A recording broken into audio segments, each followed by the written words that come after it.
Aparte de esto, también encontramos otros párrafos llenos de ilusión y que incluso, pues, con momentos un poco divertidos, como es el caso cuando aquí habla del coro y el cuadro artístico, que pues fue una gran ilusión para todas ellas, y bueno, y concretando, para no alargar,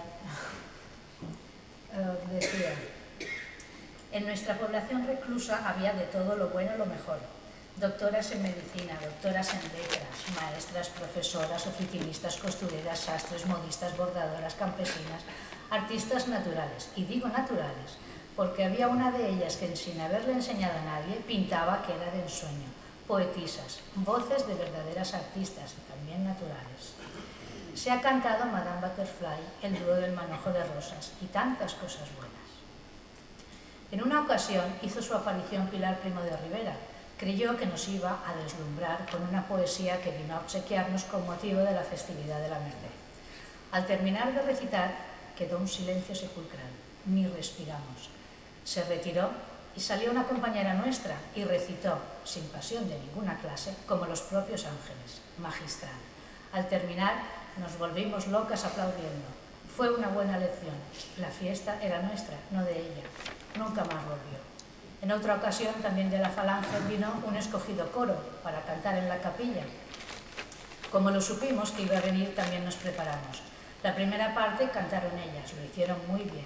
Después nosotras. Tuvieron que reconocer que fue espléndido, las voces maravillosas y el repertorio selectísimo. Teníamos buena organización y un gran amor propio, digno de un pueblo que sufría un cautiverio injusto. Y luego, ya, cuando hablamos de palabras libres entre rejas,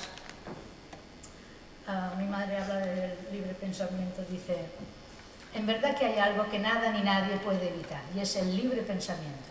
A ese no le importan las rejas ni los cerrojos, y yo he viajado mucho. Me sentaba en mi petate y me decía: voy a viajar. Qué bonito era todo, qué color. Tan pronto me venía el olor a tierra mojada después de una buena y refrescante lluvia, como me percataba del olor de los trigales, cuando el trigo está ya recogido en sus haces. Otras veces, en las mañanitas, saboreando unos higos fresquitos por el rocío de la noche. Y ese otro camino de Valencia, los naranjos, muchos naranjos llenos de sus maravillosas flores de azahar. Qué precioso recreo para la vista y qué aroma más suave y penetrante. Qué alegre y bonita es la vida, la verdadera vida, ese cielo azul, ese campo trabajado por manos callosas, duras. Pero que saben tratar la buena tierra. Yo desde mi petate no perdía detalle de todo lo bueno. Saludaba a los campesinos y ellos me respondían con la mano en alto. Adiós. Ah, el mar también, cómo huele, qué bonitos amaneceres y despedidas del día, para dar paso a la no menos bonita noche con su luna que se reflejaba orgullosa en ese inmenso mar. Qué maravilla, tanta grandeza. Tampoco me podía faltar una buena tortilla gorda y filetes empanados, qué ricos estaban. Parece muy prosaico, pero no es así. Pasábamos tanta hambre que también soñábamos con un buen cocido, unas buenas judías guisadas con un chorizo, etc. Y bueno, y luego para finalizar únicamente desearía destacar esta segunda y terrible prisión con la que se encontró al llegar la tan ansiada libertad, la del olvido, la indiferencia y la humillación. Aquí, bueno, habla de un párrafo de cuando salió, que cogió un taxi. Y, bueno, dice que al salir respiré tan profundo cuando puse los pies en la calle que todo me dio vueltas a mi alrededor. Paré un taxi y estaba tan contenta. Le di la dirección al taxista y le dije: creo que no conoceré Madrid después de más de 10 años de cárcel por política. No sé, pero me creí que el hombre me diría enhorabuena, y no me dijo ni media palabra. Cuando llegué a mi destino, le di, a mi juicio, una buena propina y no me dio ni las gracias. Cuando hice el comentario en casa me dijeron: la propina fue buena. Lo que el hombre no se atrevió a decir palabra, quizá por miedo. No creas que por el hecho de haber salido de la cárcel eres libre. A pesar del tiempo transcurrido, nadie exterioriza sus sentimientos por temor. La gente se ha acostumbrado a no decir lo que piensa. Después de una serie de experiencias que tuvo también muy decepcionantes, escribe: horror, libertad, divino tesoro. Esa libertad tan deseada, esa euforia que siento dentro de mí, que me dan ganas de hablar, que me dan ganas de contar cosas de mí y de mis amigas que he dejado allí. Me creía que era como un capitán cuando regresa de la guerra, que todos se interesan por sus batallas y peripecias. Resulta que no les interesa nada, ni siquiera saber nada. ¡Qué decepción! Lo que para mí había tenido tantísima importancia, veo que para los que tú creías significabas algo, tampoco quieren saber nada y no parece importarles lo más mínimo. Olvidado, qué fácil. A partir de entonces quedé muda. ¿De qué podía hablar? ¿De modas? ¿De películas y artistas? A mí que me importaba todo eso cuando había cosas de más importancia latentes en mi corazón. Me sentía más sola que nunca. Con el hermano que estuvo 7 años preso, jamás hablamos de sus penalidades ni de las mías, y me hubiera gustado desahogar mi pecho con él, saber detalles de cómo lo pasó en su cautiverio, sobre todo cuando trabajaba en la construcción de carreteras, para redimir su pena por el trabajo. Se escapó y al cabo de unos días le cogieron. En fin, y nada, y después ya de esta prueba, que para mí creo que fue muy dura, una vez que salió, lo que tuvo que encontrarse incluso con su propia familia, logró finalmente rehacer su vida con el que fuera su marido y mi padre Juan, un hombre que tampoco era nada convencional y que siempre la apoyó, respetó y admiró. De hecho, compartieron su vida hasta el último momento, ya que después de que un cáncer cegara la vida de mi madre a los 63 años, la siguió a los 90 días mi padre, víctima también de un cáncer fulminante. Se fueron juntos y me da ganas de decir que llenos de vida, aunque parezca una contradicción.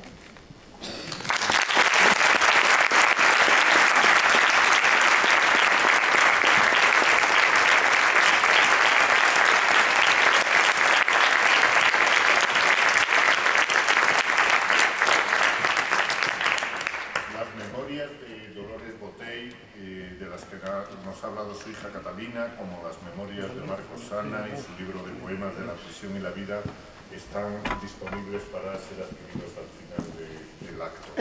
Ahora vamos a seguir porque vamos un poco pillados de tiempo. Gustavo Martín Garzo es un escritor que tiene por la calidad de su obra el respaldo y el reconocimiento de los premios más importantes y de los estudiosos y críticos más solventes. En ese sentido es un escritor de referencia internacional traducido ya a numerosos idiomas. Pero además Gustavo es un escritor que ha conseguido el afecto y la fidelidad de sus lectores y de sus conciudadanos por su actitud cívica de compromiso valiente con las causas más nobles. Psicólogo de formación, nos va a mostrar su visión sobre el escondido universo de la resistencia epistolar. Bueno, muy buenas tardes. La verdad es que no voy a hablar de las cartas. Después de todos estos testimonios que hemos escuchado, de escuchar a Verónica, de escuchar a Marcos Sana y a Catalina, con ese conmovedor recuerdo, ¿no?, de las memorias de su madre, pues a mí me resulta difícil estar aquí porque yo realmente mi experiencia de las cárceles del franquismo es absolutamente nula. Es decir, soy de una familia de derechas y no tuvo absolutamente nada que... no pasó por ese trance. Bueno, miento. Recuerdo que un hermano de mi madre, mi tío Ignacio, estuvo en la cárcel en los años 50, en los años 60, y yo recuerdo que mi madre le escribía cartas y siempre cosía un billete de 5 pesetas o de 25 pesetas en la carta, al objeto de que pasara, digamos, la censura. Luego me enteré que mi pobre tío Ignacio era homosexual y se le aplicaba la ley de vagos y maleantes y pasó por muchos años de su vida en la cárcel por esta razón. Pero sí hay algo, puesto que no puedo hablar de ese mundo de las cárceles que no conozco, sí que hay algo de lo que quiero hablar y a lo que se ha referido, bueno, se han referido todos, pero de manera especial Marcos Sana, con esa reivindicación que ha hecho de la necesidad de la memoria. Y este breve texto, es muy cortito, habla de esto.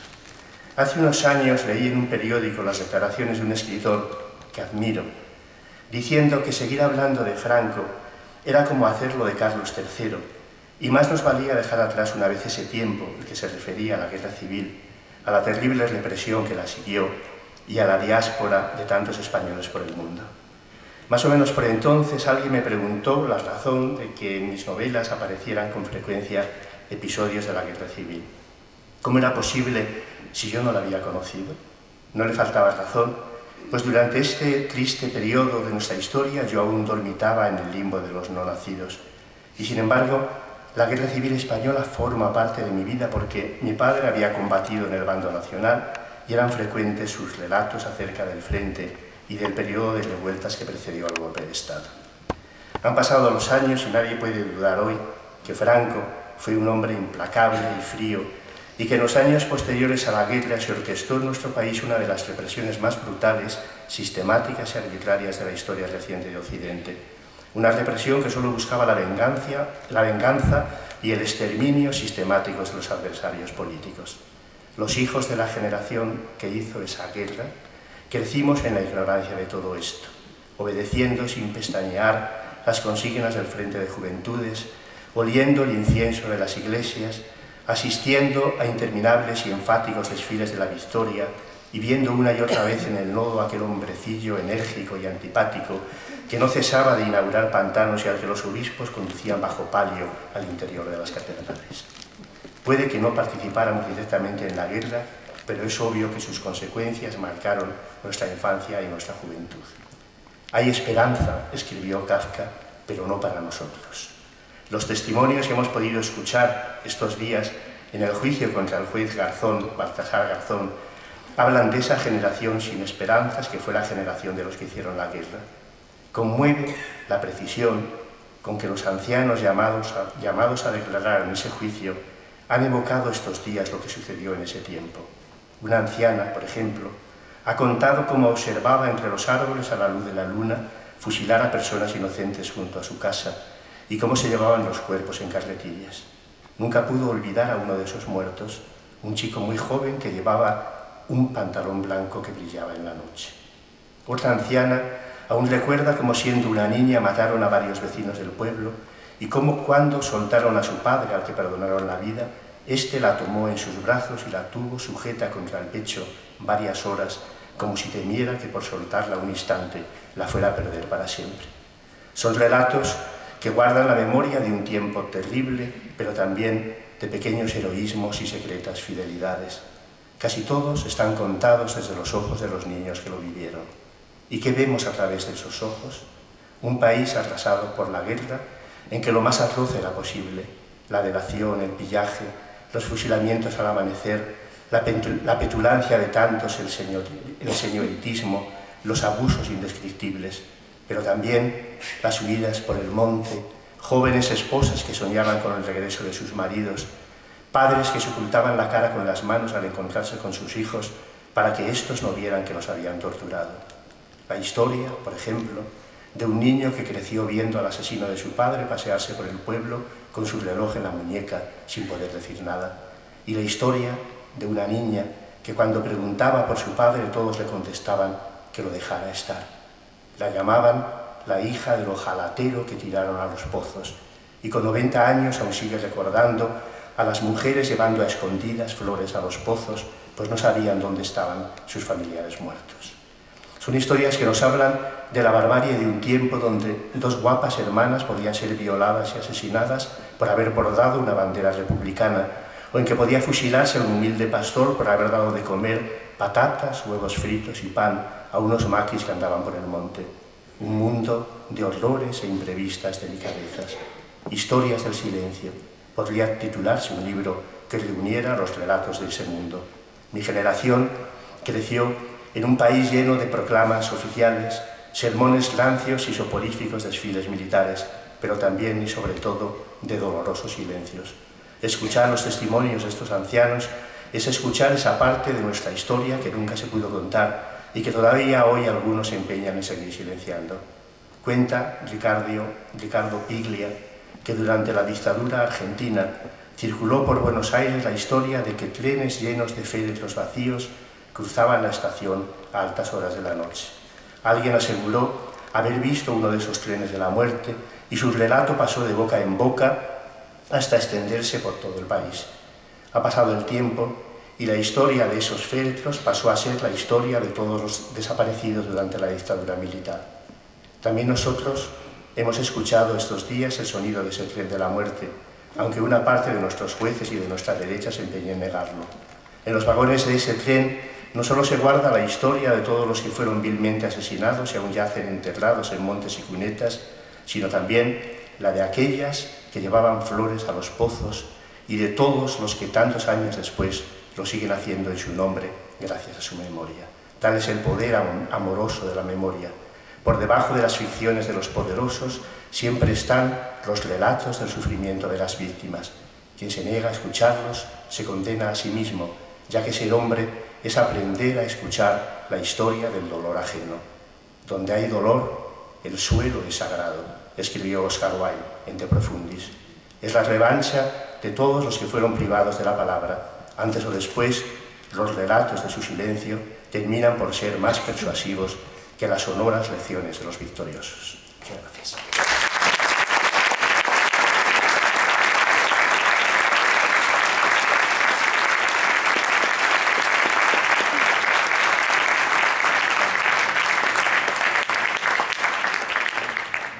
Gracias, Gustavo.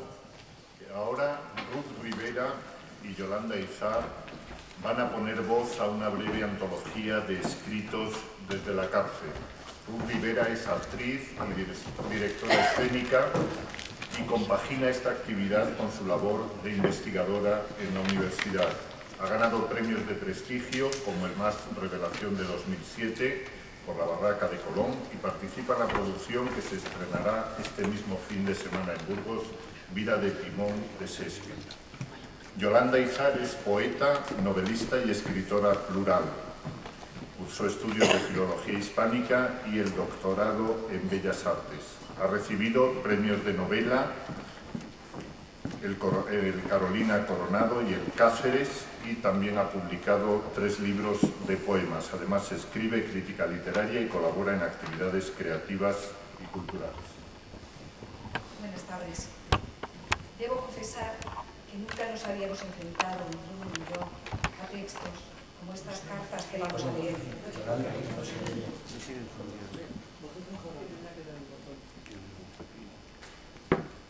Debo confesar que nunca nos habíamos enfrentado, ni Ruth ni yo, a estos textos, cartas que vamos a leer de presos en cárceles franquistas que escriben a sus hijos o a sus hermanos. Hablan en ellos de sus sentimientos, de su vida diaria en la cárcel, de sus necesidades. Hablan de latillas de sardinas, de zapatos, de zanjas donde deben evacuar. Y también hablan de la muerte. Hombres y mujeres que imaginamos jóvenes escriben por última vez a sus hijos pequeños. Hay grandeza y dignidad en sus palabras de despedida. Hay un íntimo dolor, a veces sobrio y contenido, otras incrustado en medio del corazón. Pero siempre sus palabras sobrecogen porque son el último testimonio de un sufrimiento inmerecido. Un sufrimiento que traspasa fronteras y años y se instala aquí entre nosotros para que nunca los olvidemos, para que nunca tengamos que volver a leer cartas como estas. Diario de prisión de Eva Forest, dedicado a sus hijos. Archivo particular de Eva Forest. Queridos hijos, empiezo este diario en el atardecer del día 29 de septiembre de 1974, fecha en la que me ha sido concedido por la autoridad militar que instruye mi proceso el favor de unos folios sin bolígrafo. No sé cuándo vais a poder leer este diario. Ignoro incluso si llegará a vuestras manos alguna vez. Solo sé que me aferro a él como una tabla de salvación y que escribo y escribo sin casi parar, con la obsesión de no dejar lagunas. Pienso que si no hubiera podido escribir, me habría muerto de desesperación. Memorias de prisión de Miguel Núñez. Archivo particular de la familia Núñez.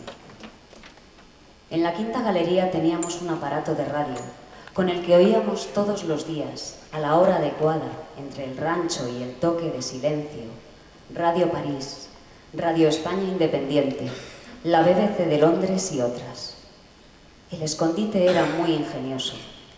Como las paredes de la galería estaban cubiertas de azulejos hasta casi la altura del techo, habíamos levantado cuidadosamente uno de ellos y practicado un hueco en la pared. El azulejo tenía un pegote de cemento por detrás para que cuando pasasen revista y golpeasen los azulejos, no sonase a hueco. Teníamos también masilla para colocarla en las ranuras e incluso polvo para ensuciarlas, de manera que estuviesen igual que el resto de la pared. El oyente de turno, bien tapado con una manta para evitar que se escapase cualquier sonido, elaboraba un boletín informativo con las noticias que se leía en todas las galerías e incluso en las celdas de castigo. Diario del prisionero Casimiro Jabonero. Archivo particular de la familia Jabonero. Prisión de Santiago de Compostela, 1939-1940. Vamos andando hasta un pueblo que se llama La Bacoya. Aquí está el campo de concentración. Vamos penetrando en él uno a uno. Nos cachean y todos los objetos cortantes y punzantes los recogen. Nos dan medio chusco de pan y una latilla de sardinas. Después nos instalan en unas naves. Estamos amontonados. Hemos de dormir unos encima de los otros. Aquí hay que observar una disciplina férrea. No se puede uno extralimitar para nada si no viene la fusta a arreglarlo. Por las mañanas izamos la bandera nacional y se entona el himno de Falange, y por la tarde hay que descenderla, así todos los días. Las comidas, aunque algo escasas, las hacemos a su tiempo, en eso marchamos bien. Empiezan a llegarnos cartas, y esto es una alegría para nosotros, pues resulta una distracción. Para hacer nuestras necesidades, han preparado en una esquina del campo un cobertizo donde en una zanja se va evacuando. Pero somos 2000 hombres y a los pocos días el olor que esto despide es insoportable. Carta de despedida de Joan Curto Pla a su mujer, Marina Daufí, cárcel de Pilatos, Tarragona, 19 de octubre de 1939. Mi amadísima esposa, no sé cuándo podrán llegar estas líneas a tus manos. Yo ya llevaré algún tiempo en perfecto descanso. Mi conciencia es ahora como un lago de aguas profundas y cristalinas, en el que pasan los temporales y borrascas, sin agitarlo ni conmoverlo. No me arrepiento de mi vida, ni de cómo pensé, ni de cómo sentí, ni de cómo obré. Mis hijas pueden levantar la cabeza con orgullo y pensar que su padre fue un mártir de un ideal y una víctima de la intransigencia feroz. Les lego mi ejemplo como norma y mi recuerdo como un tesoro de orgullo inapreciable. Tarjeta postal del preso Wenceslao Ibáñez del Pomar a su hermana Carmelina. Cárcel del Dueso, Santoña, Cantabria. Querida hermana, ya habrás recibido una tarjeta mía en la que te decía que había recibido la muda y que Manuela no me mandó nada. Ayer vi a don Satur y me dijo que habían tenido carta de su sobrina en la que le decía que todos estaban bien y que tú habías estado en casa de ella. Como este sábado pasado no recibí comida y estoy con un chico muy simpático de compañero, él me da después de comer y cenar algo de lo que le manda a su familia. Por cierto, que nos ayudamos cuando uno recibe y otro no comida, la repartimos como si fuéramos hermanos, procurando que nos dure toda la semana. Santi está loco por los zapatos, pues le prestan aquí buen servicio. Ahora han dado una ley en que una sola firma puede escribir cada 10 días, y caso de que escriba antes de la fecha mencionada, 2 veces será castigado. Así que podéis escribir tú y Teresina. Abrazos y recuerdos, Wences.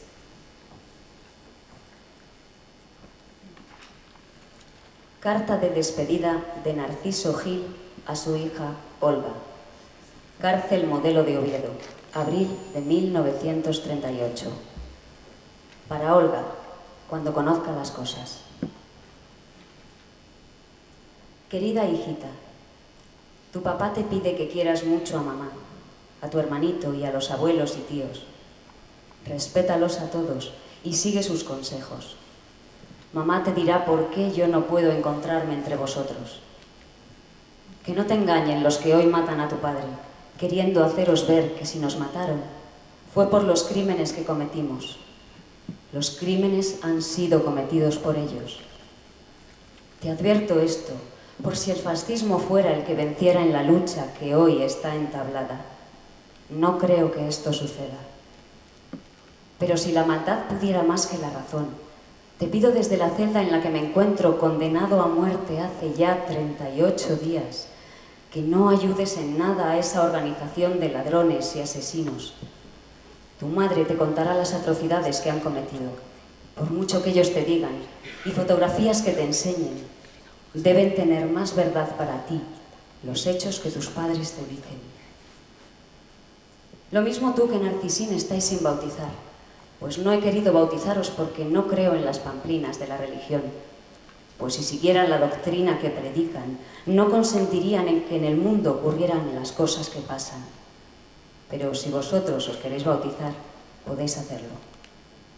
Lo que sí te pido es que no seas falangista, y si te obligaran a hacerlo, te esforzarás por hacer lo menos que puedas a favor del fascismo.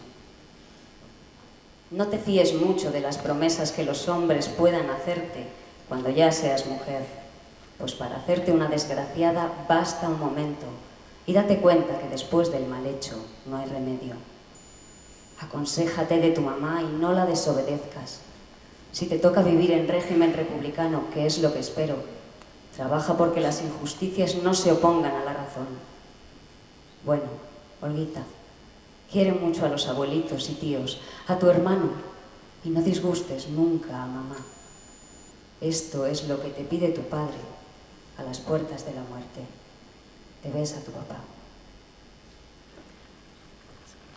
Carta de despedida de Ernesto Vega a sus hijos Ernesto, Francisco y Piedad Vega de la Iglesia.